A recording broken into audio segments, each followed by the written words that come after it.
Rashida Tlaib can be maybe an intermediary for U.S. negotiation with the Palestinians. That's about as good as she can be, right? That's what she's setting herself up to be, you know, or has, you know, maybe some fine day he will be a diplomatic back channel between a Duganite Russian regime and the United States. That's about as far as it can all go.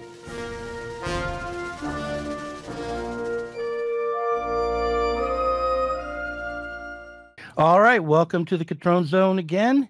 With me today, as always, is the last Marxist, everyone's favorite track coach, genius, Chris Cutrone. And oh, look, there it is, and his latest book from Sublation Media. It's Marxism and Politics. It's a big, thick book. It's a bargain at $39.99, delivered right to your door by Amazon Sweatshop Workers and Drones. So you should go ahead and order, or better yet, order from sublationmedia.com directly. But yeah, so Chris, this week, you and I both have been talking about some similar things without really coordinating. You sent me an essay, which you presented on a panel with Brian Palmer and Leo Pandich a while ago, in 2017. And it was about the legacy of the Russian Revolution. You were recently on Theory Underground, discussing the same topic in a variety of ways. You were also on Solitariat's podcast not so long ago, arguing with a member from the AMT. Is that right? Or, Alex Grant, formerly of the AMT. Yeah.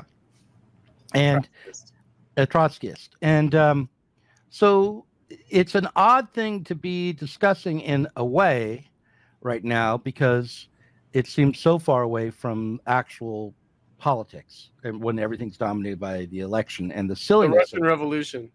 Yeah, let's talk about the Russian Revolution and its meaning. You know why it comes back this year is that this is the centenary of Lenin's death. And so I think that a number of people, like Lars Lee, for example, recently published in the CPGB's Weekly Worker an article saying 100 years of Lenin hagiography is enough. Meaning, and he's really put himself on the map as a scholar of Lenin and promulgating Lenin with his What Is to Be Done Reconsidered. And he has a book on Lenin. So, ironically, just like Phil Cunliffe wrote a book called Lenin Lives, but also wrote an article this year saying the centenary of Lenin's death means we have to finally bury Lenin. So for me, of course, no. Right? I think I write about that in the foreword to the Marxism and Politics book that I was just flashing around, which is, you know, I think that it's a coincidence that my book is coming out in the year of the centenary of Lenin's death. But I would say more than ever, Lenin is relevant. And in that way, I would sound like there are some sectarian Marxists who have made the same argument this year, who have basically said, you know, but that they're just keeping on. Whereas I'm trying to be true to the millennial left reconsideration of Lenin and reconsideration of Second International Marxism, reconsideration of Kautskyism, you know, and this kind of thing. So, you know, I do feel like it's a strange path that one has to walk in terms of taking issue with the ostensible Leninists, but upholding the memory of Lenin. But upholding the memory of Lenin in an unfamiliar way. And the Russian Revolution, of course, is a bizarre, you know, this is what I wrote about in the article we're going to discuss. It's a bizarre model for people to have.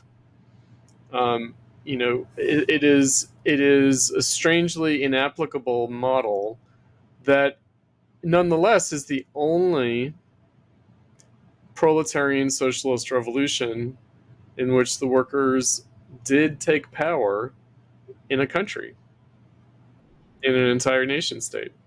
That did happen. So there was a workers' revolution.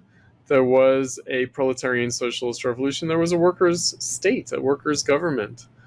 There was the beginnings of the dictatorship of the proletariat. And so, certainly Rosa Luxemburg said so. She thought so. So, and I was just reading something today in a collection of articles by Lenin, curated by Zizek. An article in which, there was this discussion of the fate of the revolution, Lenin's own perspective on that. And I think in your video essay this week, you quoted Stalin and Trotsky. And you quoted Trotsky as saying that, absent world socialist revolution, the Soviet state that came out of the Russian Revolution was doomed to fall or degenerate, or more precisely, degenerate and then fall, which is, of course, what happened. Not in the time span that Trotsky imagined, but nonetheless, right? So it went through one more generation. So it outlived the initial generation of the revolution. It went through another generation, but it didn't last beyond that. And by the way, I'll just say, side note, China might be experiencing something like that soon. Meaning Xi Jinping he's not part of the generation that made the revolution. He's part of the next generation after that. And it could very well be that it can't survive past that second generation, in the same way that the Soviet Union couldn't survive past the second generation. I mean, from a certain point of view, the Soviet Union didn't survive into the second generation, right? I mean, sure, it didn't. In terms of the dictatorship of the proletariat or a workers' state, no. And but that's a deeper question. So what I like to say about the Russian Revolution is that it doesn't give us a model for socialism. It does not give us a model even of the dictatorship of the proletariat. Not really. What does it give us? It gives us the model of a workers' revolution. So, in that way, it's like the Paris Commune. And so it's very tricky to try to take it as a model, especially because it's a workers' revolution under certain circumstances that I don't think are worth reproducing, namely defeat in a world war. You said something at the outset there about how you're in a tricky position of defending Lenin and at the same time critiquing the kind of Leninism that's dominated the left. And I just thought, isn't that precisely what Marx did to socialism? He critiqued socialism, but defended it at the same time. It's a little different because that's a mass movement with many different tendencies, whereas we're talking about a guy, like a historical figure. Because I do think that Lenin's exceptional. That was one of the things that Lars Lee was attacking both the Stalinists and the Trotskyists for, saying like the Lenin myth, namely that Lenin is not just a Bolshevik like the rest of the Bolsheviks, is not just a Second International Marxist like the rest of the Second International Marxists, that somehow Lenin is a special figure, and he is. There's no getting around that. And so, meaning he was the indispensable leader without whom the October Revolution would not have happened. And, of course, it wouldn't have happened without the other people, too, but without him in particular, right? And I think that Zizek wrote an essay about counterfactual history that I think in some way is related. I don't know if it inspired the Phil Cunliffe Lenin Lives, right? The counterfactual being, what if Lenin had been shot at the Finland station? What would have happened to history? I think it would have gone very differently. It would have gone very differently. I don't mean to puff you up or give you a big head or make an unwarranted comparison here, but I can't help but think about how when we were at the DNC at the Palestinian protest, you reminded me of something that you had been reminded of, which is that way back in the day when you were facing a lot of heat and attempted cancellations around some statements you'd made privately that got leaked, I stepped forward and said well, I think it's time to throw Chris Cutrone under the bus. Right. And Right. because platypus needs to continue, Right. is my argument. Right. But I was underestimating your historical significance, and not to, like I said, not trying to build you up too much. I do think it does matter, individual by individual. It does matter. In these struggles, when you take one person out, they're actually not just, you can't just replace them with someone else. No. I'd even say at Sublation that you know, someone else could do something similar to what I do, but no one could do exactly. Oh no, right, exactly, absolutely. No, individuals are important; they're irreplaceable. I think that that's difficult because I think that a lot of Marxists and a lot of socialistically minded people, I think they are wrongly anti-individualist and falsely also collectivist. So they want to say it's like objective social historical forces. They want to say, you know, that's what's really decisive. And it's like, well, no, as Marx said, men make history, but not under circumstances of their own choosing. But people make history. People do make history, and that means individuals, right? Because there is no generic person. They're only individual people. So, you know, individuals matter, and Lenin was a genius. He was, and not just as like a practical organizer. You know, I always like to joke that Krupskaya, I think, said that like Lenin had almost literally memorized every word of Marx and Engels he ever read.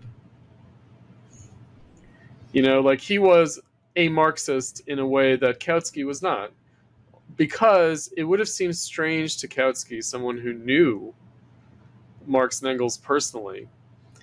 He had a very different relationship to their writing. He would have thought it absurd to try to internalize everything that they ever wrote. But for Lenin, that's all he had. Right? And so it's a funny kind of Marxism that comes with the next generation. It's, you know, so Plekhanov and Kautsky and Babel and Wilhelm Liebknecht, you know, they had a different relationship to Marx and Engels than Rosa Luxemburg and Lenin and Trotsky, because they didn't know them personally, right? And so they were, if they were convinced by Marx, they were convinced by Marx's writings, right? They weren't convinced by Marx as a person. Whereas, you know, Kautsky and Eduard Bernstein, like they literally like knew Marx and Engels, right? You know? Which makes you read them a little differently, maybe less rigorously. And absolutely, I think that they exactly. It's not to say that we didn't like, you know, Kautsky and Bernstein, you know, they did work editing Marx and Engels's writings. I'm not saying that they did a bad job, but they just have a different perspective on them, you know, than people for whom these figures and therefore this history of the movement is available only in the form of writing. And I do think that Marx and Engels were serious writers, right? I think that, you know, it's one of these things where, is someone's writing greater than they are? One would hope so. You know? And, you know, maybe that's because I have an art background, a literary background. Maybe I have this kind of literature and art notion of producing more than you intend through your work. But I do think that, you know, if something deserves to be written, then you have to take advantage of what writing can do that speaking in an interpersonal relationship can't do. Which is why thought taboos and internalized censors are so detrimental. So detrimental. To the left, let's say, or to the notion of progress, because you've got people then writing less than what they really think. Yeah. Oh, absolutely. I think that's right. No, I mean, you have to aim to say more than you intended to say through your writing. You have to aim to participate in and communicate ideas. And I think that Lenin did do that. You know, in other words, I do think that he developed Marxism just by virtue of having to make sense of it. When people talk about Lenin, they do talk about him as a writer and as a theorist and a political thinker. But the main thing is as a political actor. Yeah, as an actor, and right. so you in your essay you kind of outline some of the ways in which people misunderstand the political act of 1917. You want to go over that? Yeah, let's talk about that. So, I mean, there are a couple of things, especially in this election year. We're thinking about democracy, and I was just watching a podcast with Derek Varn, and he was interviewing some Marxist Unity Group people, and they were talking about the U.S. Constitution and democratic republicanism, this kind of Mike McNair idea. Also a Lars Lee kind of idea, a very Second International Kautsky idea. And, one of the things that I point to is in the, propaganda around the Russian Revolution by Leninists, whether Stalinists or Trotskyists, that there's some slippage involved, there's some misconceptions involved, where the February Revolution is understood as the Democratic Revolution, and the October Revolution is understood as the Socialist Revolution. And how Lenin and Trotsky didn't see it that way. Right? And that, I think that was one of the other pieces of writing that I was looking at of Lenin's recently, which is to say that the February Revolution was not a revolution, meaning it was a regime change. It was like the Arab Spring, what happened in Egypt, meaning they got rid of the top guy and the people around him. They got rid of the Tsar. They got rid of Mubarak, right? But it was a regime change. It didn't change the state. So the special bodies of armed men, the Tsarist state remained. So what you had was Duma representatives from the Tsarist state. There was legal continuity between the Tsarist state and the provisional government, and a prospective Russian republic. There would have been legal continuity there, especially with respect to the Allies, the Entente. In other words, they were going to, fulfill the treaty obligations that Tsarist Russia had with Britain and France. Right. So that's not much of a revolution. If you can't break your treaty obligations made by the Tsar, that's not much of a revolution. So that's not a democratic revolution. There's no democratic smashing and reconstituting of the state. There was in the American Revolution. There was in the French Revolution. There was even in the 1848 Revolution, to a certain extent. And, there was the beginnings of that in the Paris Commune, but only in Paris. Right? So it's not a democratic revolution. Actually, it was the October Revolution that was the democratic revolution. Meaning that was the overthrow of the Tsarist state and its replacement with something else, namely the Soviets, the workers' councils. That's what it meant to say all power to the Soviets. It meant there's a new revolutionary government and revolutionary state, not just a regime, but there's going to be a new state apparatus that the working class has constituted through the workers' councils. And that was true. In other words, that actually happened. And it's also the basis of why the Bolsheviks dispersed the Constituent Assembly, because they saw it as the last remnant of the Tsarist state. And it was the rallying point around which the former Tsarist state tried to reassert itself in the Civil War, and the Allies backing them. In other words, the Allies would have gone with the Constituent Assembly. They didn't go with the Soviet state. Why did this false characterization emerge? What was behind the conception of the first revolution as the democratic one and the second one as the socialist one? It's a subtle Stalinism, because the idea is that communist parties should operate the way the Bolsheviks operated between February and October of 1917, meaning that they should support a bourgeois democratic regime against the right and not go for a socialist revolution prematurely, because that would be undemocratic, right? And it's like, well, no, that's not Lenin's perspective or the Bolshevik perspective in 1917 at all, meaning they didn't regard the provisional government as democratic. They're regarded as window dressing on the continuation of the Tsarist state, which was undemocratic. Right. So I think that's where, when Stalin is eager to convince communist parties around the world to support capitalist states that have nominally progressive regimes,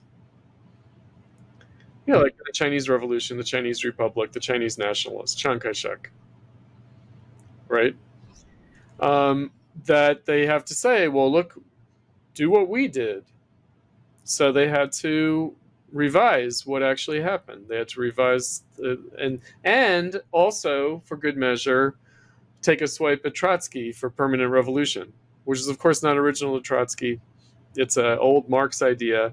And not only that, but it was an idea held in the Second International more widely. There's actually a book, I think published by Brill and then by Haymarket, called Witness to the Permanent Revolution, that has articles by Kautsky and Rosa Luxemburg and Trotsky and all sorts of other people in the Second International, all articulating the permanent revolution idea around the 1905 revolution. So it's not a Trotskyist innovation. This is going to sound, I know that people are going to be like, this is Trotskyism. No, it's what Lenin actually thought, and not only Lenin, but the Second International. What could you explain to me what the permanent revolution idea is again, just to make sure I got it right? So 1848, why the 1848 revolution failed, according to Marx and Engels, right? This is Marxism. Again, I always have to say, whether Marx and Engels were right, or whether Lenin was right, open question. Because their vision is not like to be radical Democrats. Sorry, largely, no. They're socialists. They're trying to achieve socialism. They're not just trying to achieve radical democracy. And those are not equivalent things. I think that I mentioned maybe in a previous podcast, but if I hadn't, I'll say it now. We were reading in Platypus Hannah Arendt on revolution, and she makes the case there that the problem with the Russian Revolution is that it should have just been a Soviet state and not been something aspiring to socialism. So the problem is that the conflict between the Soviets and the party, the Workers' Council and the party, was the conflict between democracy and socialism. So she was saying, she didn't believe in socialism. She didn't think that it could happen. She didn't think it was possible. So she thought the Bolsheviks represented the goal of socialism, but the true content of the revolution was this radical democracy in the Soviets. And if the Russian Revolution had just stuck to that, then it would have been good, but instead the Bolsheviks had to try to force it to go for socialism, and that's why they had to shut down the Soviets. Because the people democratically, they just want democracy, they don't actually want socialism, and anyway, socialism is this utopian project that's bound to fail. And so in that conflict, the Bolsheviks came out on top, unfortunately. Right, so we have to bear in mind... How did Hannah Arendt think of socialism? What was her vision of what socialism would be? Was it the same as mine, or...? I think it is, meaning she did not believe...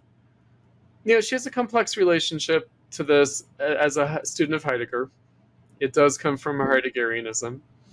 It doesn't only come from like some kind of political conservatism, because I'm not even sure what that would mean, considering that she thinks that what was good about the American Revolution was that it was radically democratic, and what she thought was good about the Russian Revolution was that it was radically democratic. So she does have a critique of democracy, but she also thinks democracy is inevitable in the modern world. What comes with that, however, is she does not think we're going to overcome the social relations of labor. So she thinks that for good or for ill, this is where humanity has ended up. She wrote a book called The Human Condition that addresses this in extensive detail about the problems of living in a society of labor, which she recognizes capitalism is. And she recognizes that socialism is the attempt to get beyond that, which she thinks is a utopian impossibility. So she thinks we have to basically accept that we're living in a society of labor, but try to mitigate all the negative consequences of that. Is that because she doesn't have confidence in the ability of working class people to come to self-awareness and to be creative and to creating a new set of relations? Or is it because she herself simply thinks or has reified labor as a... It's a combination of both. Meaning, she doesn't think anyone chose it. She thinks it came about historically. And therefore, I mean, I would say also the way you just formulated it, it's not about the working class becoming creative. It's not about that. For Marxists, anyway, the idea is that there would be an objective necessity to do so.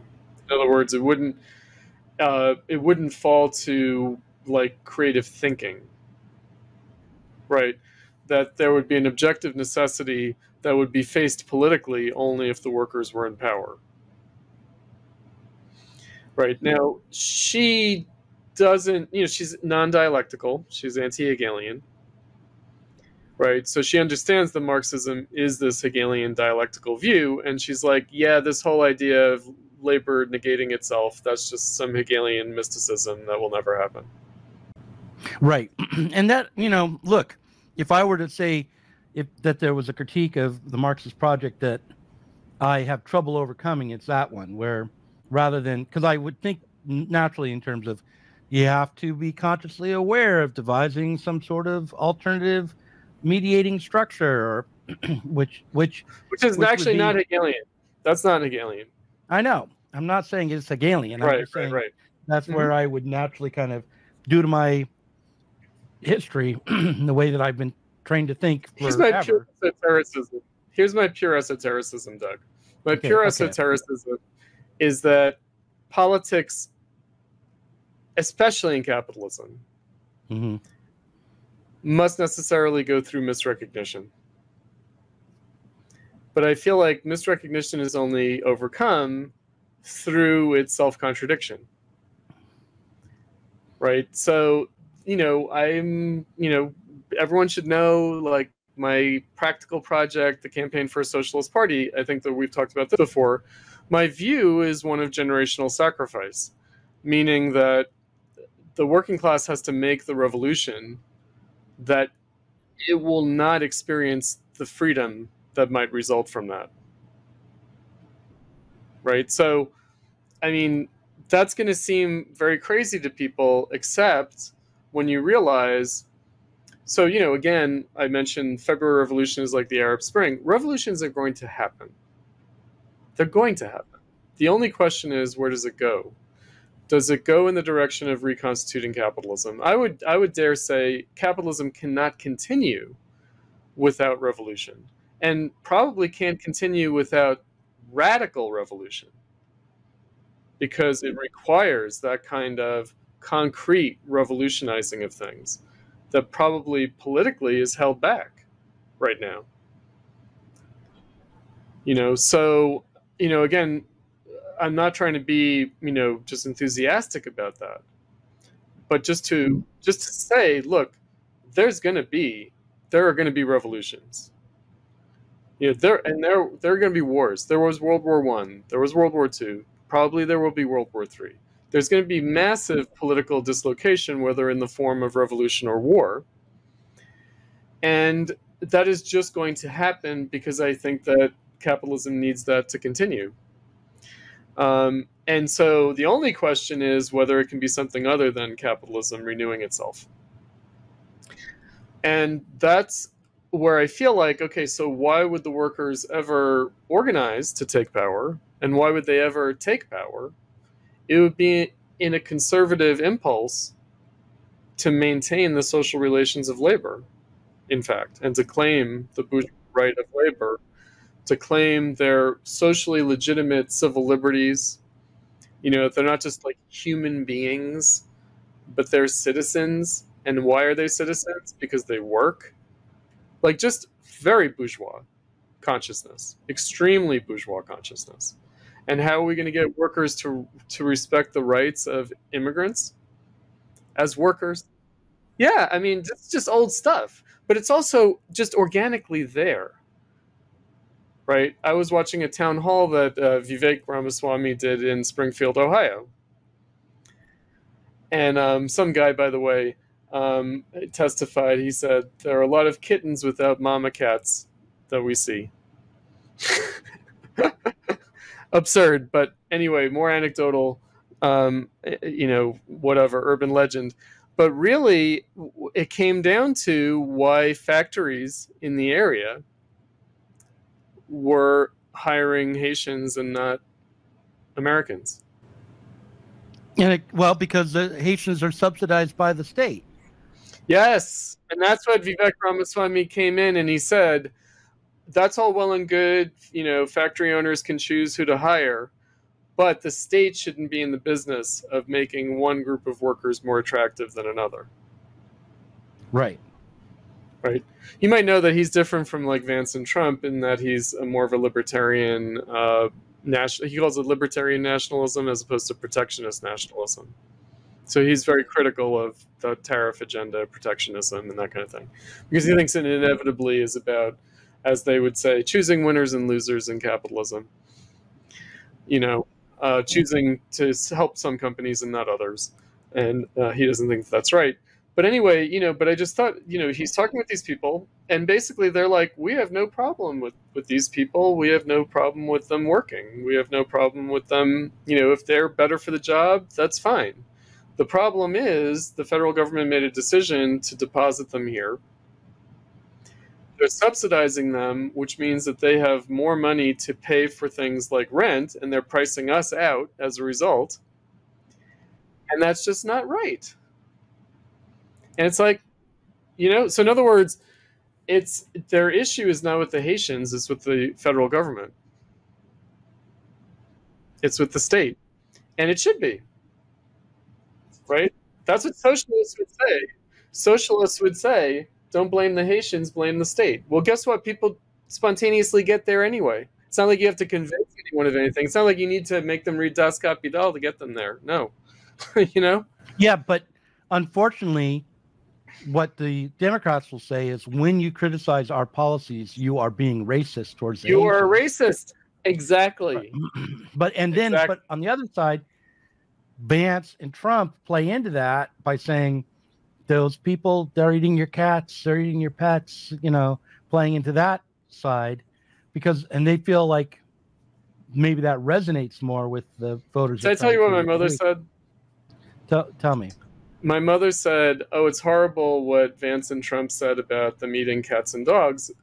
Vance is from a poor background. He knows that no matter how poor people are, they're not going to eat cats and dogs.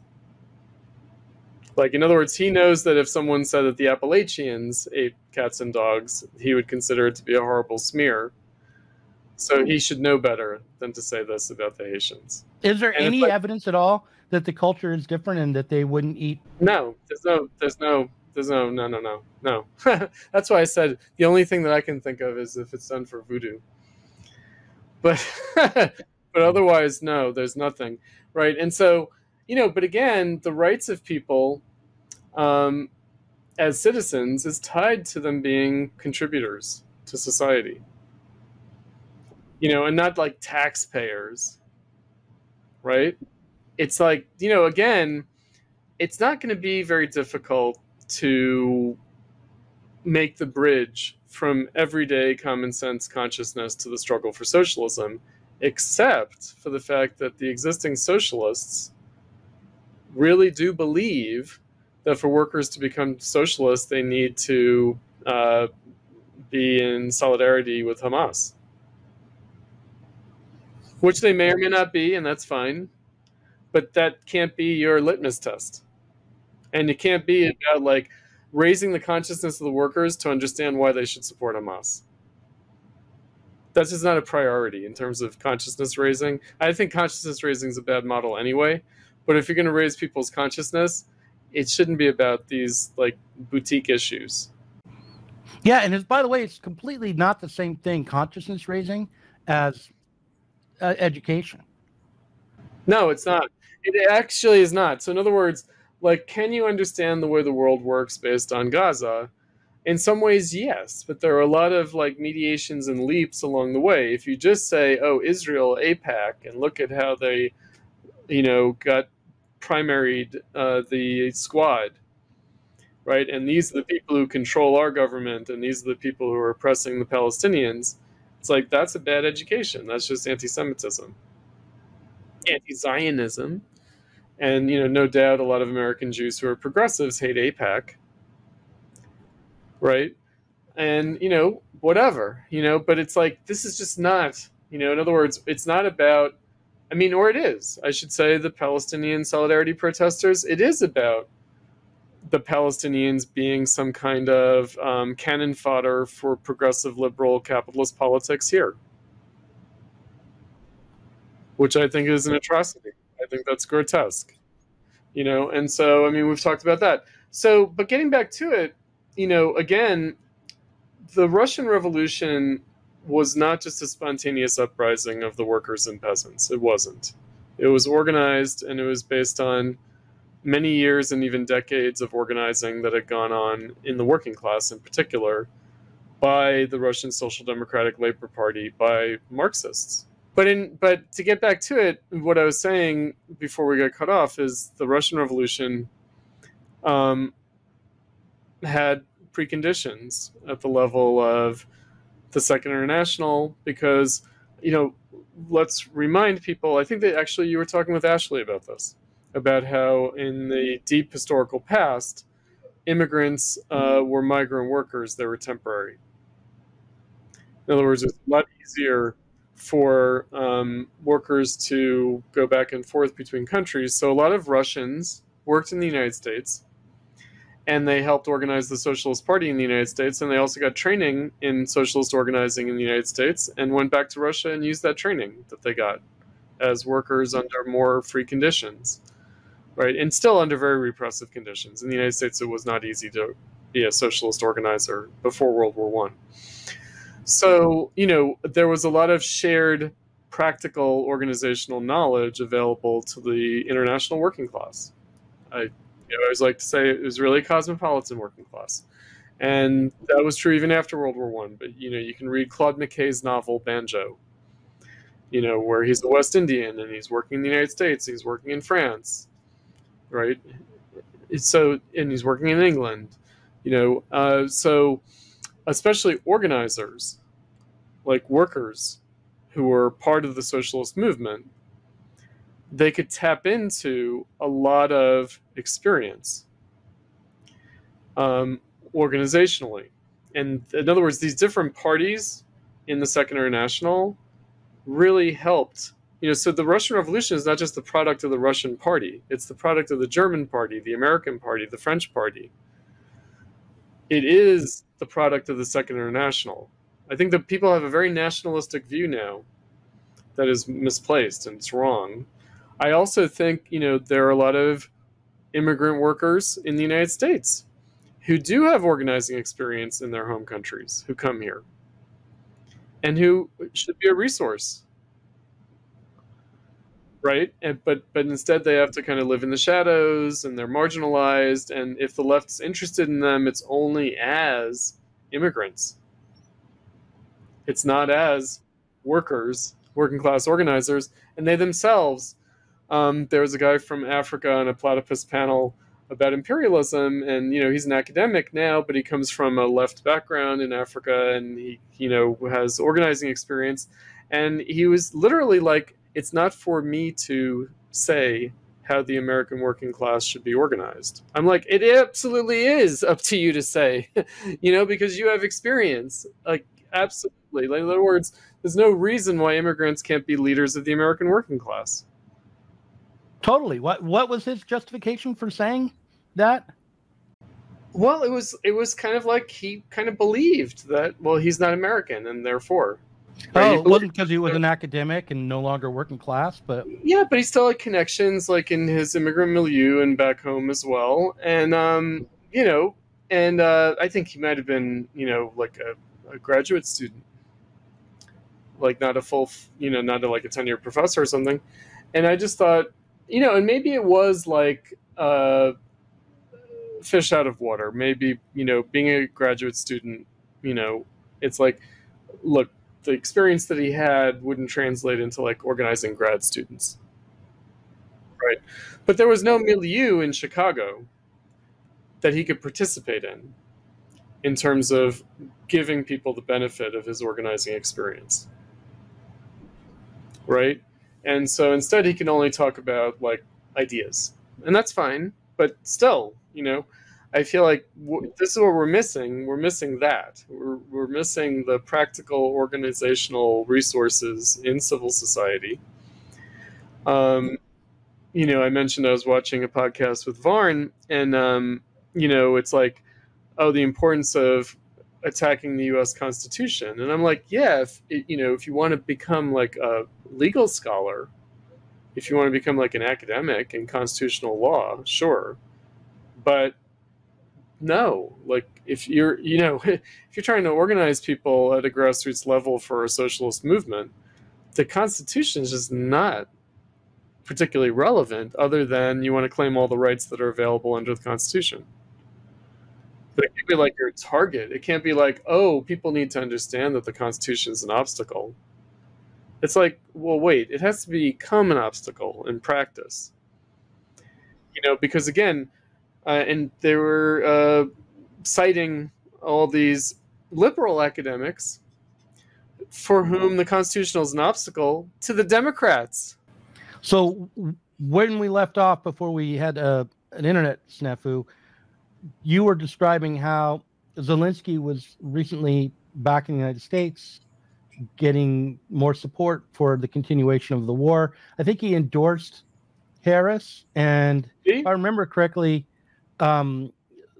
Shapiro in Pennsylvania had a photo op with them signing armaments that were going to be signing the shells, the artillery shells. You're right. I don't think that meant that he endorsed Harris, though. I don't know. I thought he did, but I'll double check on that. But it made the rounds on Twitter. But to get back to the Russian Revolution, that would just give the Republicans fodder to say that Ukraine is interfering in the election, and therefore, exactly. I mean, that's a legitimate election. That's what I heard from Republicans on Twitter, because when you're on X or Twitter now, you hear from the Republicans, that they were thinking it was actual election interference from Zelensky. Well, it is. Yeah. That's why I'm surprised if he actually endorsed. I'm pretty sure it's implicit but not explicit. But let's get back to the Russian Revolution, which is why Ukraine exists. According to Vladimir Putin, Ukraine only exists because of a mistake made by Lenin, and funny belief by the Marxists, right? In the self-determination of all nations. Right. Which is actually not the Marxist position, but that's a whole other thing. Meaning, of course, socialists are against all national oppression, against anyone being oppressed due to national status, but that's different from endorsing national self-determination. Right. Because nations are not really units of political economy, according to Marxism. Yeah. And ultimately, the aim of socialism is to have one world rather than a bunch of different ethno states or That's right. Right. So in any case, where did we leave off on the Russian Revolution? Well, we brought up I guess I'm not quite sure, but what I want to get to is the difference between mass politics and party politics, and how that would be different from working class politics, right? So so one of the themes that I addressed in my essay in 1917 and to 2017, because I actually have two essays on 1917. One is early in the book; it's in the section on Lenin, and it's about how 1917 is not an answer but a question. And then 1917 to 2017, I took the opportunity to clear up some confusion about the Russian Revolution. One was the democratic versus the socialist revolution, and how that doesn't really map onto February and October, because indeed, from a Marxist perspective, the permanent revolution idea is that you can't even have a successful bourgeois democratic revolution in the capitalist era unless it's the dictatorship of the proletariat. Right. Okay. This is what we were talking about, was what the concept of permanent revolution actually was originally in Marx, and then as it was That's picked right. up. In 1848, that's where we got cut off. That's right. So in 1848, what Marx learned, the lesson that he and Engels learned from their experience of 1848 in France and in Germany, is that unlike in the Communist Manifesto, where they say that the working class does not, or communists do not form a party of their own, but just the left wing of the Democratic Party, small d Democratic Party, by which they meant the Party for Democracy, right? So you wouldn't have a separate Communist Party. You'd have a communists participating in the Democratic Revolution. Well, that was before the 1848 revolutions. The lesson that they learned coming out of the 1848 revolutions is that without the working class organized independently, not even the democratic revolution can be successful. And by the way, this is where the Vanguard Party idea comes from as well. So the Vanguard Party idea is the idea that the working class party for socialism is in the vanguard of the democratic revolution. And that's not only true in a place like Russia, which did not have any kind of formal democracy until 1905, when they became something like a constitutional monarchy. They had the Duma, they had some kind of representation. It was no longer simply an autocracy in a traditional sense, formally.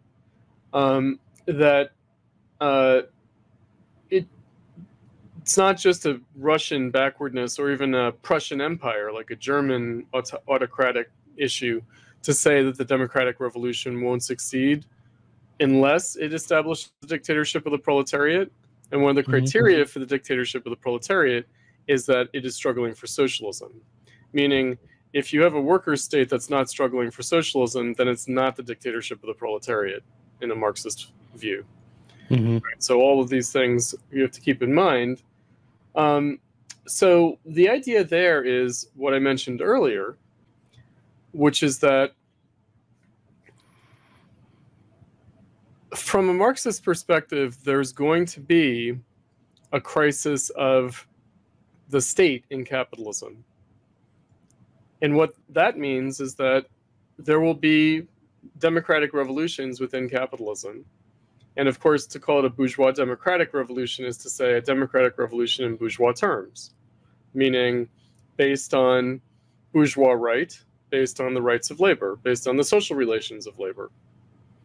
That is going to be endemic in capitalism. You're going to have these crises of the state, and you are going to have at least the possibility, and again, they would say the inevitability of revolution. But that revolution will be in bourgeois democratic terms. But even in those terms, it can't succeed unless it leads to the dictatorship of the proletariat.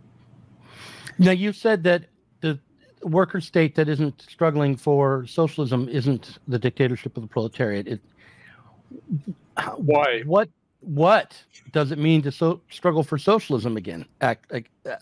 Just to clarify, I mean, I know what it means. We talked about Hannah Arendt, talked about the self-overcoming of labor, but you've also said that that doesn't have to be a self-conscious goal, and certainly doesn't have to turn into a positive program or something that is created in the minds of the workers as a pure act of creation. So what would it mean to struggle for socialism? The struggle for socialism, yeah. Right. It means that the workers are governing and are ruling, meaning they're in political power and they also have the social power, and that they are in their political and social action coming up against and trying to overcome the contradiction of capitalism. They can shy away from that. So this would be the difference between the working class and the proletariat. So the working class is just the people who work. The proletariat is the class that, in order to even exist in itself, It has to exist for itself. And that in itself, for itself, these are Hegelian ideas, also entails aspiring to abolish itself. And in the old Second International language, they said the wages system, the working class struggling to abolish the wages system. Doesn't matter if it's the state paying the wage or private capitalists paying the wage. Right? So they had all sorts of language for this that seems very antiquated and arcane to us now, but actually has content. Right? So the working class can put capitalism back together and can maintain the wages system. That's what they do all the time. That's what they do when they participate in capitalist politics. It's what they do also in their trade union consciousness, meaning in their collective bargaining practice, in their civil social organizing without the goal of socialism. They are part of capitalism. Not only are they part of capitalism, for Marxists, they're the essential part of capitalism. Meaning the history of capitalism, including its potential overcoming, is all about what the workers do or do not do. Right.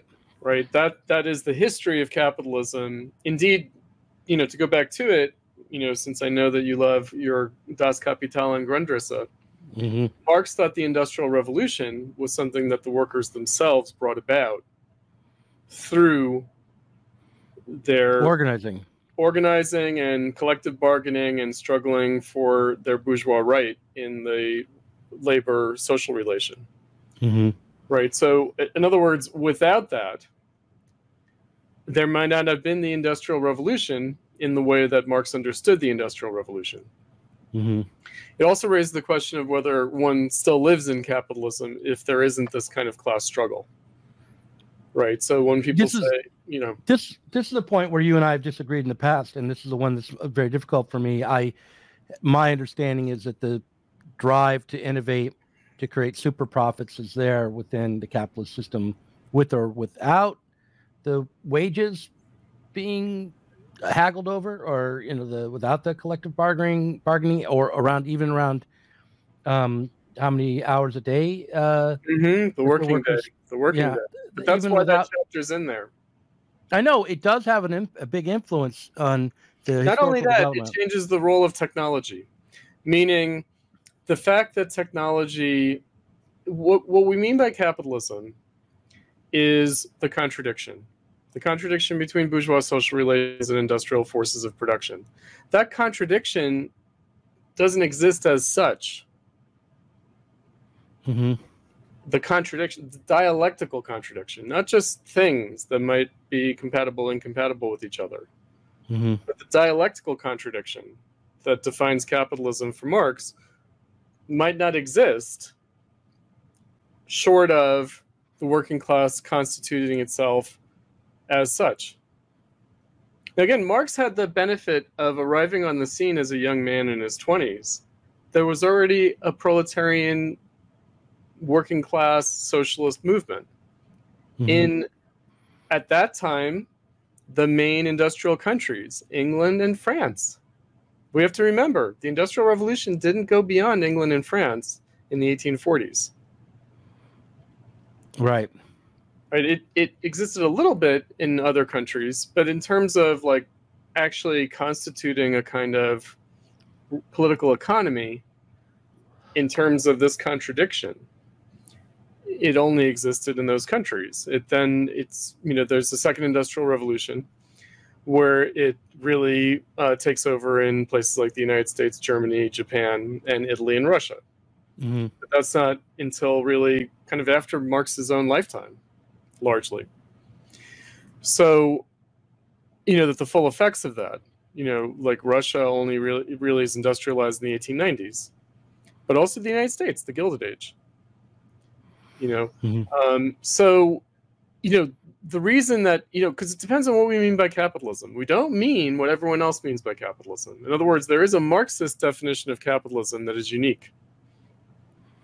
And its definition, Marxism's definition of capitalism that is unique, is based on its historical prognosis of what capitalism essentially is, namely the task of overcoming it in socialism. It's not like capitalism's a thing or a state of being.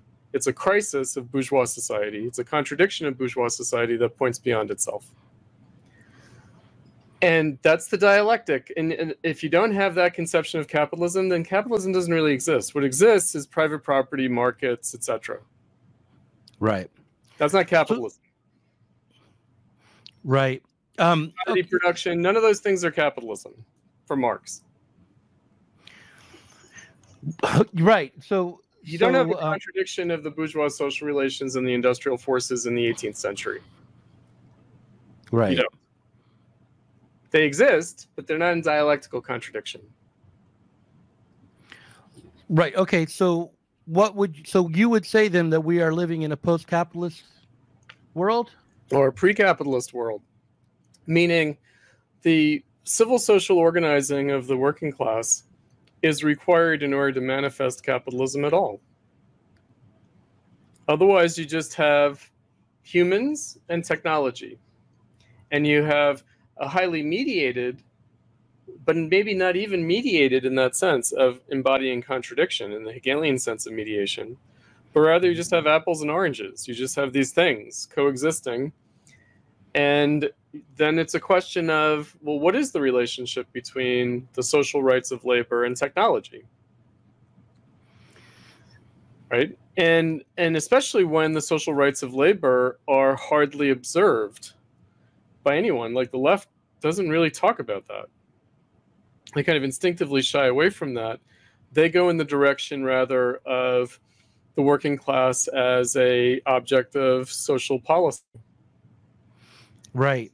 Well, right? See, I feel as though there's a contradiction between within the realm of production between the physical labor that people enact and the abstract labor that they produce. That there's a contradiction between useful wealth and abstract wealth. That these are Hegelian forms of contradiction that are without that dialectical tension, you wouldn't be able to exchange. The market wouldn't function. Depends on what abstract labor means. So again, I would say, we're going to go one step deeper. The commodity form is not the problem. Mm-hmm. The market's not the problem. Abstract labor is not the problem. Mm-hmm. It's, because abstract labor is emancipatory. It's not only dominating. Mm-hmm. And so the contradiction within abstract labor between its emancipating and its dominating character, that's what's the issue. And how and why that's the case. Meaning the generalization of labor, the fact that as Marx puts it, there's a difference between people who can put themselves to any kind of work and people who can be put to any work. Mm-hmm. And if you have slaves, you don't have the struggle for socialism. Yeah. Right? So abstract labor is extremely emancipating. It gives us all the notions of human rights, rights of human being and citizen that we have. Without abstract labor, we wouldn't have that. So abstract labor is bourgeois. It's not capitalist. It's the contradiction of abstract labor that's capitalism. Right. But when I think about abstract labor in the realm of production, rather than as a social fact that allows workers to find any kind of work because they're no longer defined by a particular trade, that abstract labor doesn't really arise on the level of the individual, but only once it's dominating let's say. So when I say bourgeois right, and when I say the rights of labor, I don't mean the individual. I do not. It's collective. Meaning bourgeois society is collective. It's not individual. It's not individual producers. It's collective because even if it is artisanal production, even if it is quote unquote individual, it's still collective. because Right. Yeah, cooperation. I wasn't saying that it was only individual on that level. I was saying that its emancipatory effect on it can be seen on that individual level, But where also you on the collective level. right. But on the collective level, though, that's where it starts to turn around, because the you have there's an inequality built into it, even just on the level of real time, because the abstract labor time is not the same as the amount of time any Okay, so individual. abstract time is not empirical. Abstract labor is not empirical. Abstract time is not empirical. Right, they're all social. These are all They're social social, categories. and we see their effects. We don't see them per se. So it's not about punching the clock. It's not. It's about historical dynamics. It's about that kind of temporality. Yeah, but they're nonetheless, it's, while not empirical, it's quantifiable, and so Indirectly. right, but definitely, in a definite, determined way, it's quantifiable. The way Marx talks about it is that machines have a value as investment, where they wear out over time, whereas workers have a different kind of, their labor has a different kind of value in terms of being paid for future labor, for the reproduction of labor, right? So the temporality of the reproduction of human labor power versus the temporality of machines wearing out.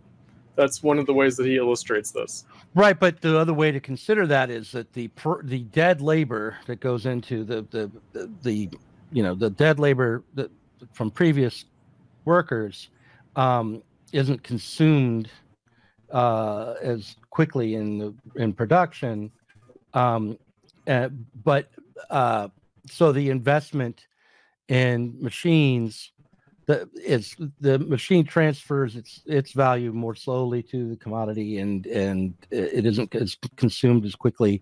But the abstract labor that gives the value to the machines is actually ultimately the same abstract labor that the worker embodies in a commodity in a given season. Like it's just further back in time. It's not that there's a different quality. But that's where the contradiction. That's where the contradiction manifests, and that's why I forgot where I was reading this. I don't think it was the manuscripts. I think it might have been in Das Kapital. But recently, I was reading. It's in population dynamics. I mean, in other words, it's really like a historical dynamic in those terms. It's the reproduction of the species. It's the reproduction of generations, and I maybe under the influence of Adorno, do like the idea that what we're talking about now is not humans but society. Meaning, society, this social form, these social relations, makes use of humans to reproduce itself.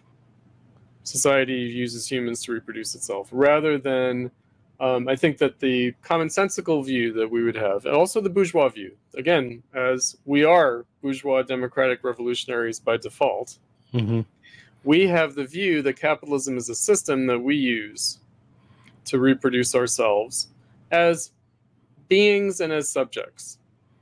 Right. But what we have to challenge ourselves with is that maybe this is a form of society that uses us to reproduce itself, and uses the reproduction of us as beings and as subjects to reproduce itself. And then the contradiction, because I think the Marxist humanists are very unclear about this, for example. The contradiction is not between capitalism and humanity. It's within capitalism itself. It's within society itself. So if you try to mount a critique of capitalism from the standpoint of the human being, or even from the standpoint of the bourgeois subject, it will always be inadequate. Because the contradiction is in society itself. It's in the industrial forces and the social relations, which actually are just two sides of the same coin. Because when we're talking about dialectical contradiction, we're talking about a self-contradiction. We're not talking about two different things. But again, naturally, this is the way we think. We think two different things, and then we think, oh, if only science could be used for other purposes. Or we think, oh, this is an inhuman social system. None of that matters. We might experience it that way. We might think about it that way. We might have feelings about that. But the long run historically, it doesn't matter. What matters is that this society, the social relations, are self-contradictory and self-destructive. That's what matters. Right. I'm just saying that that we're looking for the source of the contradiction, and I wasn't saying that we necessarily had to posit some human, transhistorical human society that we would. You weren't saying that, but I feel like in my own thinking, one spontaneously imagines it this way. So we're talking about things at a very abstract level. When people discuss abstract ideas, they have an implicit referent in their head. And what I'm saying is, children, actually, that's not it. I understand. What I was just saying is, it seems to me that even at the level of production, because of the character of the form of value that's produced, the fact that it is abstract labor, which is both a positive political right and also a mediating structure which kind of kicks itself in the ass, that in and of itself might be enough of a contradiction within capitalism for capitalism to be maintained as a form of inhuman life without there being a proletariat. That's all that's what I'm arguing. Yeah, no, that's certainly true.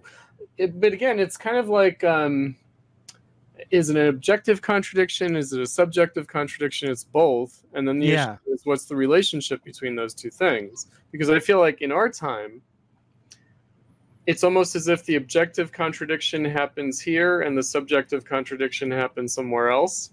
Yeah. And so I'm reading like Conrad Hamilton, Marxism and Contra-Subjectivity, his dissertation, his book. And I'm like, I know what he's talking about. But, then you're in this kind of structuralist realm. And it's like, no, that's not it either. In other words, it's not about convincing us that we're not really subjects. And because where does he resolve that? He resolves that as mode of production, and China's progressive because it is progressive vis-a-vis the mode of production in a way that the U.S. is not. And it's like, man, that's just not the political realm. Right. Well, yeah, but even on the terms that I just laid out, the contradiction that is dehumanizing and is pushing us towards being objects of society rather than subjects of society is just as much present in the Chinese modes of production as it is in the United States. Right? Obviously. And so, and the way I would argue with them, and this is probably just out of habit and laziness, but I would say, the declining rate of profit is going to come for China just as it comes, The problem is that implicitly in all this, we do live in the long Althusserian hangover. Right. Where the contradiction is understood as structural rather than dialectical. And therefore, this is what people think is scientific about Marxism, is that it's telling you something objective. And it's like, well, it is, except I just don't think you can even understand the declining rate of profit as a concept without coming at least as close as I can to thinking dialectically. It doesn't follow from some structural, meaning cultural, linguistic analysis. And that's what structuralism is about. It's not about, the structures of a building or the kind of machines you use or things like that, just to be clear. It's what June didn't say. Here, I'll use this example in terms of economics. So I came across, it was either a Horkheimer or an Adorno saying economics is subjective. So what do they mean by that? They mean, well, economics is concerned with things like prices on the market, and that's subjective. Meaning Marxism is not about that, because Marxism is about something more objective. So what's that, right?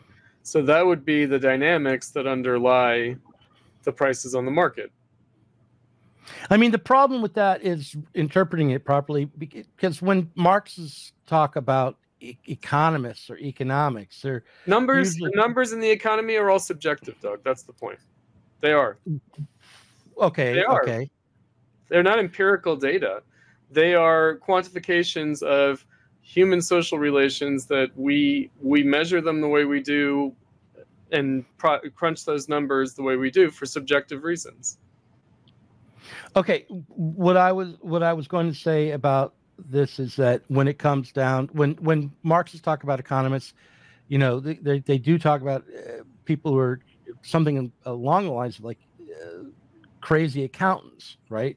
Who mistake individual prices maybe in a sector for the economy, and you know, As I so mentioned last time, this is pure Adam Smith. Adam Smith says the exact same thing. He says the prices on the market are of little consequence. right. Okay, I'm going to put Mike Kleiman back in his box, but okay. Yeah, because Kleiman, no. Because What's Kleiman was better? Because Moish was better. what we need to do. So I mentioned. Go ahead. What I mentioned about well, subjective, objective, but politics, common sense. So we do have to do something. Right. And how are you going to make the case to the working class? Are you going to go and give lectures at the existing labor unions and put some charts and graphs on the board and say, oh, this is why this policy won't work? Because look, this math tells you why they won't work. Right? So it's a much more primordial appeal that we're making to people. And we are making the appeal to people as political subjects, not just as economic subjects. And we certainly are not making a kind of economy technocratic argument to anybody, right? So, you know, because obviously major labor unions, they have economists, they employ economists, right? It's not like, oh, if they only employed Marxist economists, then the political struggle would be that much better. No, not at all, right? That might even deepen the reification and the ideology.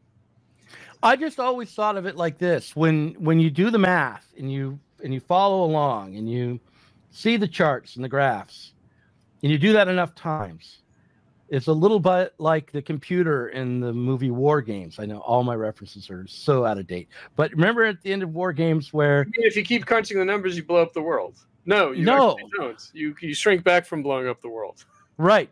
You demonstrate that there's no way to win. That in order to win, you'll have to overcome the game you're playing. You're not gonna. This game has these. Yeah, but capitalism's not a game. Neither is bourgeois society. So it's the general will. It's something that goes on behind the backs of the actors. It's unsocial sociability. The bourgeois thinkers were all right about this. It's a transcendental property of our actions and our empirical consciousness.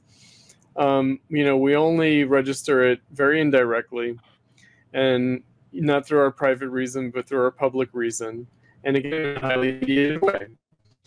And so,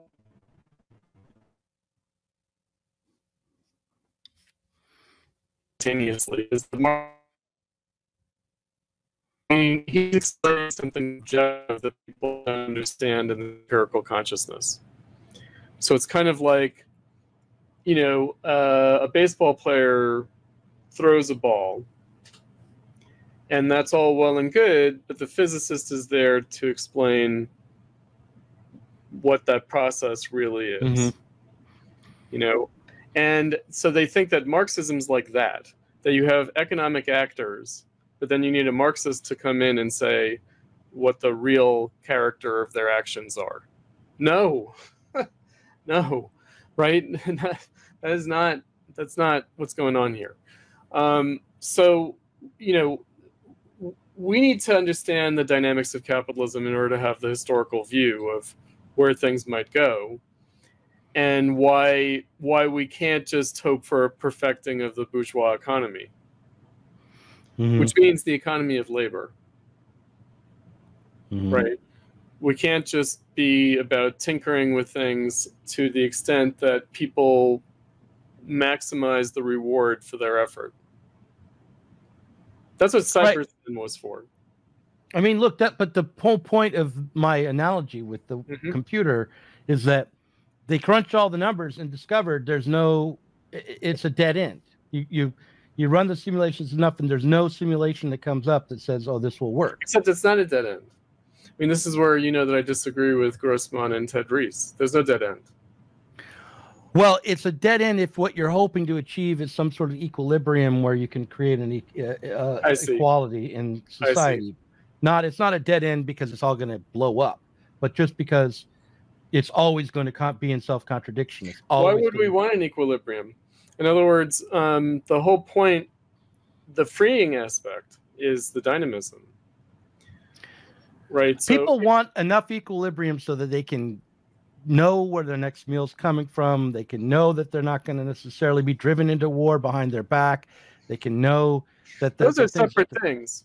Those are separate things, meaning they might be related things, but they're separate things. What you really want to know is that if you're earning a living wage now, you'll be able to retire one day. And that either you or society will have adequate savings to support you when you're too broken down to work. That's what you really want to know.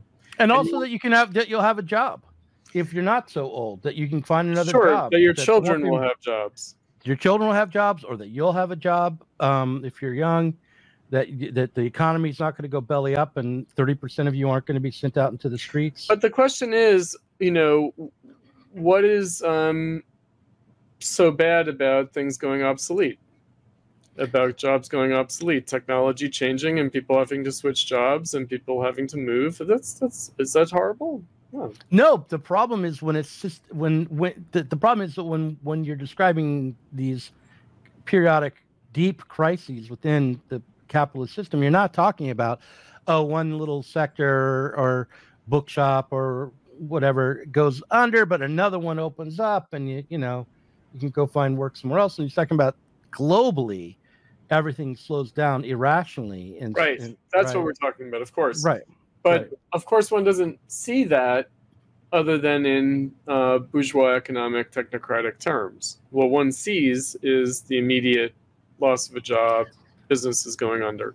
Right. But in 2008, I thought those two things kind of came together, where people were seeing the two things as connected. Sure, but when Thomas Piketty, I always like to raise him as someone who rediscovers something about capitalism.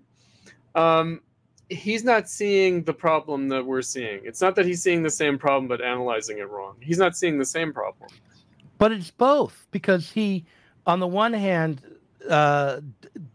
doesn't see the same problem that we see because of his analysis, and on the other hand, he offers up solutions that, if you understood the original contradiction, you could not offer, which was basically higher taxes on the rich, deepening the welfare state, reach and power. Here's my 100-year stare of a PTSD victim of capitalism as a 50-something-year-old man. Yeah. The left says Keynesianism didn't work because they have sour grapes. They're like, it can't work because it's not Marxism. It's like, no, it did work. Meaning, it got capitalism by for a few decades, and then they came in with neoliberalism, modified it. That also took it for a few decades. And in the meantime, look, the overall level of poverty in the world is going down. Technology is developing. And so, there's been a lot of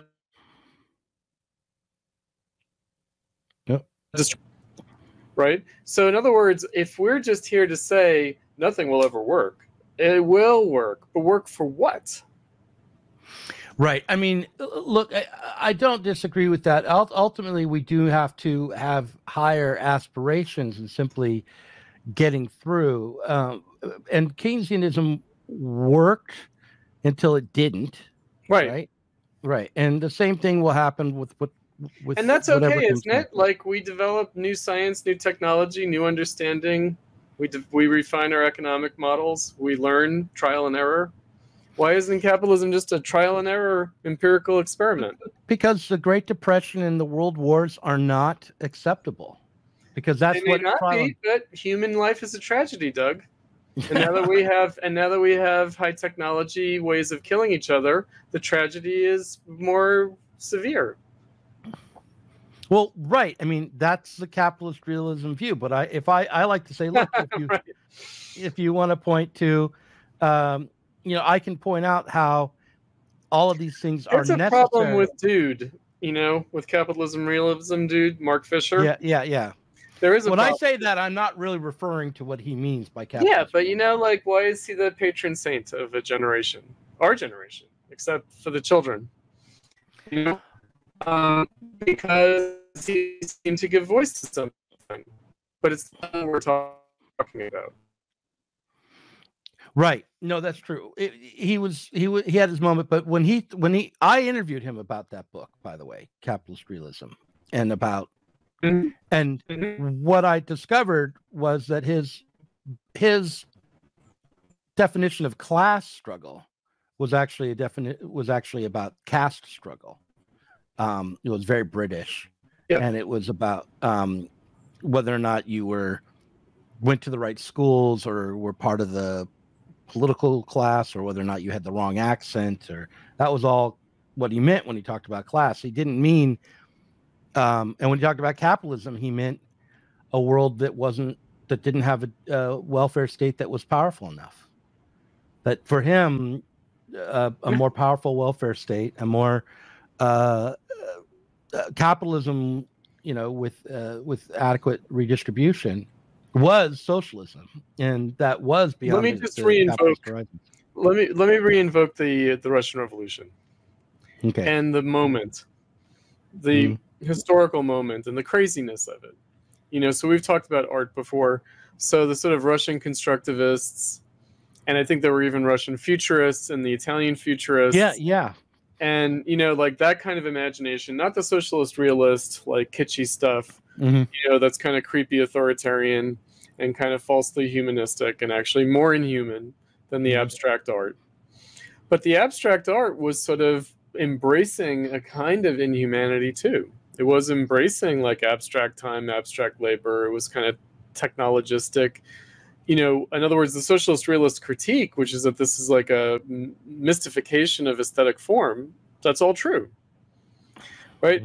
But the reason that I point to it is that it wasn't really generated by the working class, but maybe it was. It doesn't really matter, but it captured the imagination for a moment in both, communist-led Russia and fascist-led Italy, and also people around the world. It sort of captured a certain kind of imagination. And, it's not like we're wanting to promulgate that aesthetic sensibility to the working class. But I think that the working class that participated in the Russian Revolution and the working class that signed up for the Third International out of solidarity with the Russian Revolution around the world, they had all sorts of motivations, but some of them had a utopian aspiration. And somehow that crazy art was a symbolic representation of that aspiration. Yeah. And we don't have that imagination anymore. Art is really bad now. And it's been bad for about 50 years. It's been bad for our entire lives. And it's been uncreative, uninspired, unimaginative. And people, it would seem strange to people to do what those high modernists did. We should talk about art in the second half. Let's wrap it up here. We've gone well over. I'm just reminding us that when we try to piece together the historical moment of the Russian Revolution, we do have to try to piece it together. And we're going to find on one level, it's going to seem very prosaic at some level. But also we have to keep in mind that there was this, we're going to remake the world, remake humanity, remake the earth. We're going to remake things in a cosmic way. And just to remind us of what the left is lacking now. What the left is lacking. I want to point out that I got Benjamin Studebaker to read my little short story collection, Fall into Time. Cool. And he liked the last story in it a lot. He said it was the best time travel short story he'd read. And Cool. it's called Noam Chomsky and the Time Box. I wonder if, yeah, there you go. And in it, the main character, who's a blogger reviewing technology, he's reviewing a time machine that looks like a smartphone. And when he goes back to the past enough times to try to change it, rather than ending up in, fleshy reality, he ends up in a suprematist painting, he's trying to move the abstractions around to change the future. So I want you to know that I'm an artist who drew on that time and brought it into, at least to 2011 or so, when this little short story collection was written as a science fiction element. So right. It's still, these things still happen. I mean, maybe it's not. We're a different generation. We're a different generation, and also, we tried to recapture something of an older modernist imagination. Right. And and Frederick Jameson, who just died, he famously talked about the lack of imagination, and I think that he wrote about how science fiction had become less imaginative in the last few decades. Right. But there was a kind of a high moment of science fiction in the 70s, and it diminished after that. What that might mean socially and historically. The only reason that I bring that up is that, we have, like I said, it's a fragmented way of approaching this history. And we do have to keep all the fragments in mind, because otherwise we'll lose something of the spirit, lose something of the point of it.